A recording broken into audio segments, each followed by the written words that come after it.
sengsara, kecewa, putus harapan. Mungkin inilah yang dirasakan oleh pesakit-pesakit yang diuji dengan kesakitan, kemiskinan. Tetapi, apakah kita prihatin? Ayo kita bersama membantu golongan pesakit yang diuji ini melalui kempen Bantu Pesakit Sihat oleh Yayasan Ikhlas. Firman Allah Subhanahu wa taala yang bermaksud, dan hendaklah kamu bertolong-tolongan untuk membuat kebajikan dan bertakwa, dan janganlah kamu bertolong-tolongan pada melakukan dosa, yakni maksiat dan pencerobohan, dan bertakwalah kepada Allah, kerana sesungguhnya Allah Maha berat azab siksanya bagi sesiapa yang melanggar perintahnya. Surah Al-Ma'idah ayat 2. Mereka telah mendapat rawatan di hospital, namun akibat kemiskinan mereka tidak mampu untuk membeli peralatan sokongan dan ubat-ubatan yang mereka perlukan. Rasulullah sallallahu alaihi wasallam juga bersabda, maksudnya sesiapa yang menunaikan hajat saudaranya, maka Allah Subhanahu wa taala akan melaksanakan hajatnya, dan sesiapa yang melapangkan kesusahan seorang muslim, maka Allah Subhanahu wa taala akan melapangkan kesukarannya di hari kiamat. Insya-Allah, dengan berkat pertolongan yang kita sampaikan kepada pesakit-pesakit ini, dan mereka sihat dengan asbab peralatan sokongan dan ubat-ubatan, kita terus mendapat redha dan rahmat Allah Subhanahu wa taala. Semoga sebagaimana kita melapangkan urusan pesakit-pesakit ini, Allah melapangkan urusan kita. Dan setiap hajat yang kita sampaikan kepada pesakit-pesakit ini, Allah Subhanahu wa taala memberikan kita ganjaran dunia dan akhirat. Subhanallah. Itu dia para penonton, sedikit teaser kepada anda semua berkaitan dengan beli kebahagiaan melalui infak. InsyaAllah kita bersama dengan Fadil Ustaz Muhammad Hanafiah Abdul Malik selaku penasihat agama Yayasan Ikhlas. Assalamualaikum Ustaz. Waalaikumsalam warahmatullahi wabarakatuh. Apa khabar, sihat? Baik, Alhamdulillah. Ustaz, macam mana ceria nampak pagi ni Ustaz? Masya Allah. Alhamdulillah. Allah masih pinjamkan satu hari untuk saya untuk beribadah. Alhamdulillah, Alhamdulillah. Masya Allah. Jadi Ustaz, tadi kita dah tengok, ada menonton sedikit teaser yang dikongsikan Ustaz berkaitan dengan beli kebahagiaan melalui infak. Dan mungkin Ustaz boleh kongsikan apa yang dimaksudkan dengan beli kebahagiaan, dan mungkin antara perkara yang masyarakat juga boleh turut serta untuk membantu mereka yang memerlukan bantuan ini Ustaz. Silakan. Alhamdulillah. Terima kasih kepada TV Al-Hijrah kerana bagi ruang dan peluang untuk kami di Yayasan Ikhlas untuk mencari dana sebanyak 5 juta. Setakat ini kita baru dapat 2.3 juta. Alhamdulillah, bila kita bincang tentang tajuk ni, sedekahlah. Sedekah. Sedekah ini adalah memberi kebahagiaan. Orang yang bahagia siapa? Orang yang bahagia adalah ahli syurga. Nak masuk syurga macam mana? Cuba tengok Ali Imran ayat 133 hingga 134. Bersegeralah kamu memohon keampunan daripada Allah untuk mendapat syurga yang seluas langit dan bumi yang disediakan untuk orang yang bertakwa. Siapa orang bertakwa? 134. 134 mereka yang bersedekah. Masya-Allah. Sama ada waktu senang ataupun waktu susah. Yang kedua, orang yang bertakwa cirinya adalah mampu menahan marah. Nombor 3, suka memaafkan semua orang. Dan nombor 4, Allah sangat suka orang yang suka buat kerja amal. Itu 4 ciri orang yang bertakwa. Tuan-tuan dan perempuan muslimin dan muslimat, 26 Februari 2019, kita telah melakukan kempen Bantu Pesakit Sihat. Bantu Pesakit Sihat ni tuan-tuan boleh tengok gambar dekat ni. Bagaimana kita menyediakan bekerjasama dengan hospital-hospital terpilih, iaitu dengan Jabatan Kerja Sosial mereka untuk dapat senarai nama. Mereka ni miskin, tak mampu nak bayar yuran, nak bayar bayaran bil hospital, dan mereka ni benar-benar miskin. Jadi kita bantu, kita siapkan bila mereka dah keluar daripada hospital, kita siapkan ubat-ubatan, kita siapkan kos untuk pergi balik ke hospital, dan kemudiannya kita bantu juga mereka ni untuk menyediakan katil, kerusi, untuk kursi khas, kursi roda dan kursi khas, katil khas dan katil untuk pesakit-pesakit yang dah keluar daripada hospital.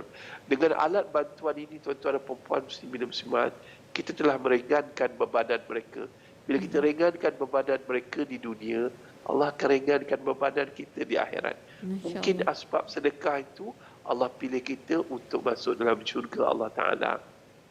Jangan pandang remeh, walaupun 1 sen, 2 sen, RM10, RM20, RM30 yang kita sedekahkan. Tapi bila kita ikhlas, Allah pandang sesuatu benda tu yang kecil, satu amalan yang besar. Telah sampai berita ni pada telinga dan kaca TV anda. Dan anda dengar ni. Ini adalah pilihan daripada Allah Ta'ala. So, kita bekerjasama dengan hospital-hospital ini dan dana-dana yang anda telah sampaikan pada kami akan terus bantu untuk pesakit-pesakit ini terus sihat selepas keluar daripada hospital. Dan jangan lupa tuan-tuan dan puan-puan, saya juga seorang pesakit kanser. Saya disahkan kanser pada 2017. Dan kemudiannya tuan-tuan dan puan-puan muslimin dan muslimat sakit. Tapi bila ada orang bantu, saya doa, ya Allah, siapa yang bantu aku ni, aku tak kenal pun, ya Allah. Tolonglah, ya Allah. Luahkan rezeki mereka, ya Allah. Dan temukanlah aku dengan mereka di dalam syurga satu hari nanti. Itu doa. Orang yang sakit ni doa dia makbul tanpa hijab, tuan-tuan. Dan kemudiannya, tuan-tuan, saya juga pernah anak saya dimasuk. Saya ada 9 orang anak. 2 orang anak saya telah meninggal dunia. Seorang setahun 4 bulan, seorang 7 bulan. Ketika saya dulu, saya tengah susah waktu tu. Waktu kerja tengah tight, tiba-tiba saya dibuang kerja kerana menjaga anak saya di hospital. Ya Allah. Lama, bila dapat berita kena buang kerja tu bagai jatuh. Bagai dah jatuh, ditimpa tangga pula. Tiba-tiba, ya Allah, kalau ada lah yang saya ikhlas ketika tu, saya rasa ringan sikit bebanan saya. Tuan-tuan dan puan-puan muslimin dan muslimat yang dirahmati Allah, jom sahutlah seruan saya. Saya dah tak tahu nak mengadu kat siapa ketika tu. Ketika dah berada dalam keadaan tertekan, anak pula sakit dan anak meninggal dunia, dapat pula berita kena buang kerja. Allahu Akbar. Kalau bayanglah tiba-tiba bantuan datang, Yayasan Ikhlas datang ketika itu. Lama dah, ini cerita lama. Yayasan Ikhlas pun belum ada lagi masa itu, tuan-tuan. Tuan-tuan dan puan-puan, bayang, walaupun bantuan itu kecil, tapi saya berterima kasih. Kerana kalaulah ada kita tengah susah, orang membantu, itu adalah pertolongan yang amat-amat kami tak akan lupakan. Bayangkan, tuan-tuan, hari ini saya tak nak ada kisah macam saya dah. Saya tak nak kisah. Kita banyak yang bantu. Adik Nur Syakila kena cerebral palsy, adik-adik ni. Kalau tuan-tuan tengok gambar ni, ya Allah, sedih. Kita pergi ke rumah mereka miskin. So saya dengan Prof Buhaya, kita berfikir apa yang patut kita bantu. Dan kita bekerjasama dengan Yayasan Ikhlas untuk mencari dana sebanyak RM5 juta. Setakat ni terkumpul baru 2.3 juta je. Ada 2.7 lagi ni, tuan-tuan, untuk bantu mereka. Untuk memudahkan kami ni terus direct. Waktu MCO ni, waktu PKP ni, tuan-tuan, susah orang nak pergi rumah ke rumah nak ziarah. Dia ada ni. Tetapi melalui NGO ni, kita dapat pergi bantu mereka dengan lebih dekat dan lebih tepat. Sebab kami pergi ke rumah. Kami tengok kadang-kadang yang dapat bantuan tuan-tuan ni, kadang-kadang kita bantu tu, rumah dia pun boleh tahan. Tapi ini, mereka yang benar-benar fakir, benar-benar miskin, lebih rendah daripada B40 pun ada, gaji ayah RM1,000, tapi kos rawatan anak RM800 sebulan. Allah. Bila kita dapat bantu dia, ya Allah, ya Allah. Kadang-kadang mak ayah cerita kat kami, dia kata, ya Allah, ambillah nyawa anak kami. Kami takut kalau kami mati dulu sebelum ni, siapa nak jaga anak kami? Ya Allah, tuan-tuan boleh tengok kaki palsu, dah ada alat bantuan pernafasan. Tengok rumah mereka, kami tak mengira bangsa, tuan-tuan. Kami tak mengira bangsa. Asal dia fakir miskin, ya saya ikhlas akan bantu mereka, bantu terus ke rumah mereka. InsyaAllah tolong kami untuk bantu mereka. Dan ingatlah, tuan-tuan dan puan-puan muslimin dan muslimat yang dirahmati Allah, jalan paling mudah ke syurga adalah bersedekah. Betul.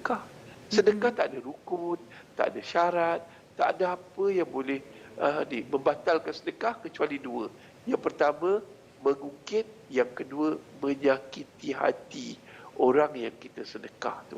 So janganlah Jadi tuan-tuan dan puan muslimin dan muslimat yang dirahmati Allah, sedekah adalah memadamkan kemurkaan Allah pada kita. Sedekah boleh menggandakan rezeki kita. Belum ada. Nabi Muhammad SAW kalau cakap tu betul lah tu. Betul. Tuan-tuan boleh nampak nombor yang tertera, nombor akaun ni tuan-tuan. Ya. Nampak? Dia punya Asal Ikhlas, nombor akaun, nombor telefon tuan-tuan boleh telefon tu. 0389225954. Bantu pesakit sihat. Secara online tuan-tuan boleh nampak tu nombor akaun pun boleh bank in terus. Wallahualam. Mudah-mudahan tuan-tuan punya sedekah bukan sekadar dapat tolak income tax, bukan sekadar boleh membayar zakat, tetapi sedekah tuan-tuan mendapat kebahagiaan, membeli kebahagiaan dengan bersedekah. Wallahualam. InsyaAllah bahagia dunia akhirat. Jadi terima kasih saya ucapkan kepada Ustaz Muhammad Hanafiah Abdul Malik selaku penasihat agama Yayasan Ikhlas. Terima kasih banyak Ustaz di atas perkongsian tersebut. Dan moga dipermudahkan segala urusan dalam membantu mereka yang memerlukan bantuan insya-Allah. Dan para penonton, kita akan berhenti berehat seketika. Kembali lagi selepas ini dalam banyak lagi topik yang menarik selepas ini di Assalamualaikum. Jangan kita biarkan pesakit yang miskin ini terus sengsara, kecewa dan putus harapan. Saat ini, mereka tak mampu untuk membeli peralatan sokongan dan ubat-ubatan yang mereka perlukan. Ayuh kita menyumbang kepada kempen Bantu Pesakit Sihat oleh Yayasan Ikhlas untuk membantu mereka.